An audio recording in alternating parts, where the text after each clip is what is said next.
Se eu te pedisse agora para se descrever para mim, o que você me falaria? E se eu pedisse para uma outra pessoa te descrever, você acha que essas duas descrições elas seriam as mesmas ou bem próximas? Eu sou a Agnimira e hoje eu gostaria de partilhar com vocês uma coisa que está bastante na minha cabeça nos últimos dias, que é sobre autoimagem e autoestima. Eu tenho pensado muito sobre autoestima, né? E aí eu comecei a pesquisar também, e aí me veio também essa questão da autoimagem, né? E rapidamente, trazendo o conceito das duas coisas, a autoimagem ela está relacionada a, de fato, como você se vê, como você se percebe, o que você enxerga sobre você. Isso sendo nas suas características físicas, nas suas características intelectuais, enfim, o que você enxerga de você.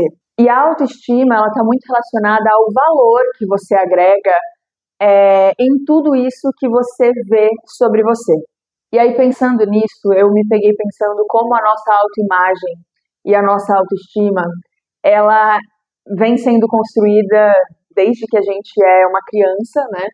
E como muito disso vem sempre de fora, né? Vem sempre esse olhar de fora, seja no nosso núcleo familiar, seja quando a gente vai para a escola, quando a gente encontra pessoas, né, que não necessariamente são do nosso núcleo familiar. Mas eu fiquei pensando de como essa nossa autoimagem, ela pode ser construída muito mais por fora do que por dentro, por aquilo que a gente se percebe dentro, né? Quando a gente começa a questionar essa autoimagem, né, a nossa autoestima, se ela é real ou não, eu acho que a gente tem quebras de paradigmas e quebras do senso de si muito grandes, assim. E eu decidi compartilhar isso porque muitas vezes a gente se consolida, né, em uma ideia, uma única ideia, então eu sou isso. E a gente enrijece essa ideia, e a gente se apega nisso, e a gente não se permite construir algo novo a partir daquilo. Então a gente fica muito apegado com um senso de si, parece que quando a gente descobre, né, eu sou isso daqui, olha, eu entendi uma característica minha, parece que a gente tem muito medo de perder essa certeza que a gente criou sobre a gente. Que eu sinto que a gente está buscando sempre esse lugar de ter certeza sobre a gente. E eu costumo dizer, principalmente para os meus pacientes, que a partir do momento que você descobriu algo sobre você, isso vai mudar. Então, se você descobriu um padrão que você faz, eu sempre funciono assim, e eu comecei a perceber que eu sempre funciono nessa situação, eu sempre funciono dessa forma, você vai começar a mudar. Porque a partir do momento que você trouxe uma consciência a mais para quem você é, para como você se enxerga, as coisas vão se transformando. Então, se você acha que hoje você descobriu uma certeza sobre você, não se apegue, porque isso tende a mudar. E se você lutar contra essa mudança, você vai se enrijecer e você vai deixar de descobrir coisas maravilhosas sobre você.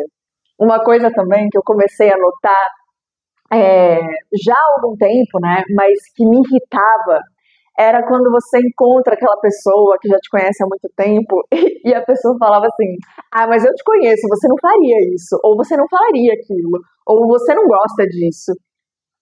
E aí eu ficava pensando e falava assim, talvez em algum momento eu realmente não fizesse isso, não gostasse disso, não quisesse isso, mas e se hoje eu tô diferente e eu quero experimentar isso, ou eu quero me posicionar diferente, ou eu quero escolher uma outra coisa que eu não escolhi até hoje.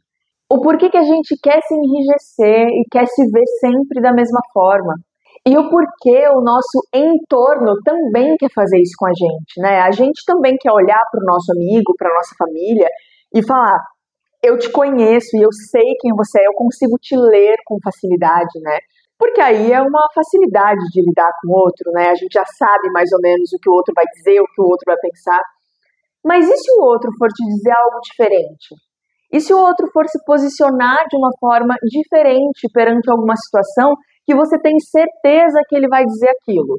Então eu sinto que muitas vezes a gente realmente quer enrijecer e tratar tudo de uma única forma. A gente não pode mudar, a gente não pode se transformar. E eu percebo que se a gente olhar mais pra gente, se perceber como a gente está hoje, né? A gente fala tanto isso no Tantra, de tratar a presença. Quem você é hoje? O que o seu corpo precisa hoje? Que escolha você quer fazer hoje, né? E você lidar com essas escolhas de uma forma leve.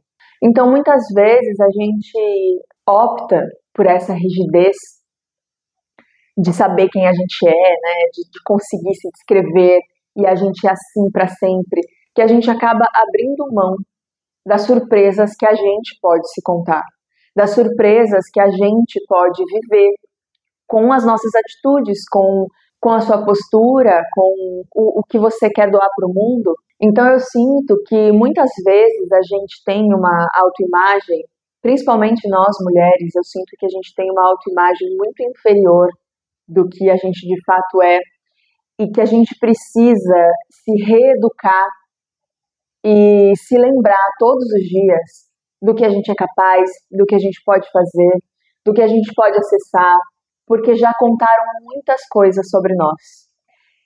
E se a gente acredita em tudo que o externo fala pra gente, a gente começa a viver algo que não é a nossa vida. É algo que outra pessoa ou outras pessoas projetaram para nossa vida.